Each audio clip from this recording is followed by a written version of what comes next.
Our next guest is the Deputy Prime Minister of New Zealand and Foreign Affairs Minister Winston Peters, who joins us after what would seem for his party to have been an incredibly successful week. Mr. Peters, you have had allegations and indeed prosecutions by the Serious Fraud Office and authorities in New Zealand against your party hanging round, gosh, how many years have these ones been? They were put to bed finally on Monday. Well, they've been around 5 years. They've lost 3 times in their allegations. And then you've still got journalists and, dare I say it, so-called university constitutional law experts agreeing with them. It's actually preposterous when you think about it, because the Serious Fraud Office failed and they brought these malicious claims when they didn't have the most fundamental proof or barrier to get over in the first place. You cannot be convicted of a crime in this country or in our sort of jurisdiction as a judicial system unless there is a crime on the statute books. You cannot be convicted of an offence unless it's a crime on the statute books. Therefore, you could not be charged with such a thing unless there's a crime on the statute books.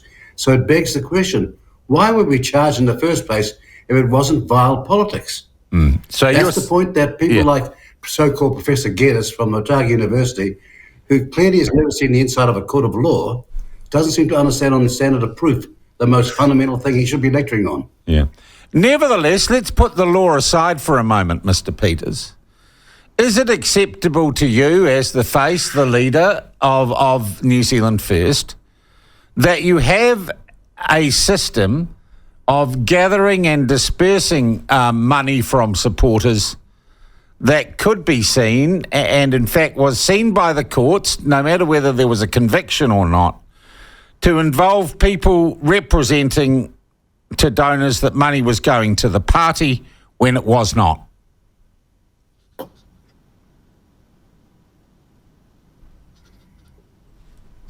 Well, it's amazing you should say that, because that's precisely what they sort of said. And one of those claims was the claim of the prosecution lawyer Dickey. One of the prosecution lawyers said that, accepting that's not evidence. Him saying it. I didn't say whether was it's never evidence. proven in the court. Do you accept that that has happened? That people have given money to the foundation when they thought they were giving it to the party? I'll tell you why. Please don't waste my time. I'm asking for it. Look, Mr. Peters, I'm giving you a chance to explain. I know, I'm trying to get my words out. There we go. Away you go. If I can say, let me put this to you. They said that the 2 people concerned had collected money on behalf of the party or the foundation. No, they did not. They never collected 1 cent. The money was collected by others and sent to them. Number 2, and I can prove that categorically. Now, number 2, they said that they were involved in the party organisation. And every party organisation member that I know knows that's not true. So those 2 fundamental facts could have been proven if, guess what, they did a third thing. They called Winston Peters as a witness. And the prosecution never did. They could have subpoenaed me. But why is it that this person, the leader of the party, who made all these complaints viciously against, never appeared at the court because he was never subpoenaed by them? All right. This is a damn disgrace. A real disgrace. Are you going to change the way you handle and gather in donations to New Zealand First? Well, they've changed the law since then because they said that it had to be changed. No, it didn't. It didn't have to be changed at all. We're just proving that at court. But here's the point. Why were they going to change the law if the law was defective, and yet I'm still being prosecuted, my party is, and costing hundreds of thousands of dollars? All right. People having their computers stolen. Which doesn't answer my question. Are you changing the way that you gather and disperse money? Well, I just said to you that we're going to have to address the law, because the law that is there now is defective, and it was never required in the first place.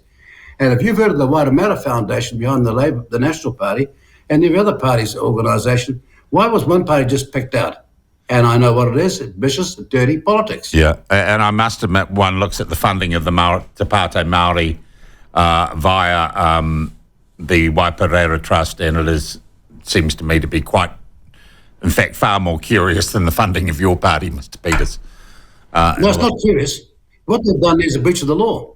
You cannot take $350,000 from a charitable purpose and give it to a political party. And that's what's happened. So where's the Serious Fraud Office now? Where's the Electoral Commission? What are these people doing?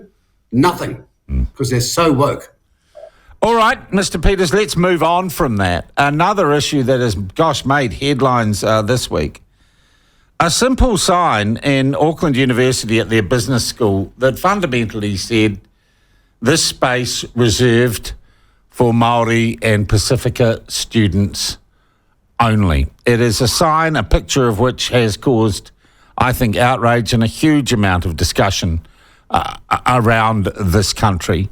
And you are one of those who has chipped in. What is your view of that sign, and have you had any official explanation for it? Well, I think they pulled the sign down since we've complained.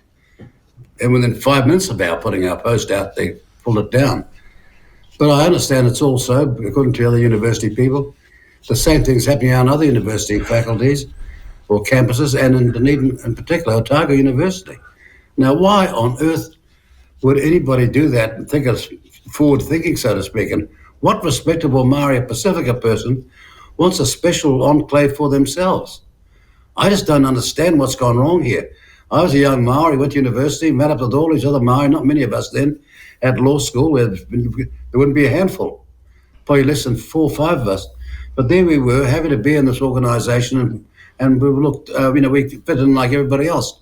And I'm actually shocked now, we've got all these hundreds of people in much better numbers, and somehow they've got to have these sorts of protections. It's a very sad slide, towards separatism. Some Māori and Pasifika Island students say they need a safe space, Mr. Peters. They need a safe space. Well, if somehow the space around them is unsafe, let's fix that up. But they should not be secluded off because they feel unsafe. They feel unsafe physically, or they feel unsafe spiritually or culturally. Well, let's sort that out. But this is just awful. All right, and so you would share the concern of many New Zealanders that it appears to be a step towards some sort of apartheid? Well, most definitely I do. I'm just alarmed to hear it, because I think, you look back at your own career, the chance to go to university was an enormous gift or blessing that you never thought you'd ever have a chance to do that. And you got a great chance to widen your perspective on society in this different place with all sorts of different people from all over the country, all different backgrounds, different creeds, different religions, different everything. But it's in a melting pot. And so here we were. And all of a sudden now you've got separatism coming back. How dreadful. All right, and defining people by ethnicity or race, that's something the Nazis used to do, isn't it? That's where it started.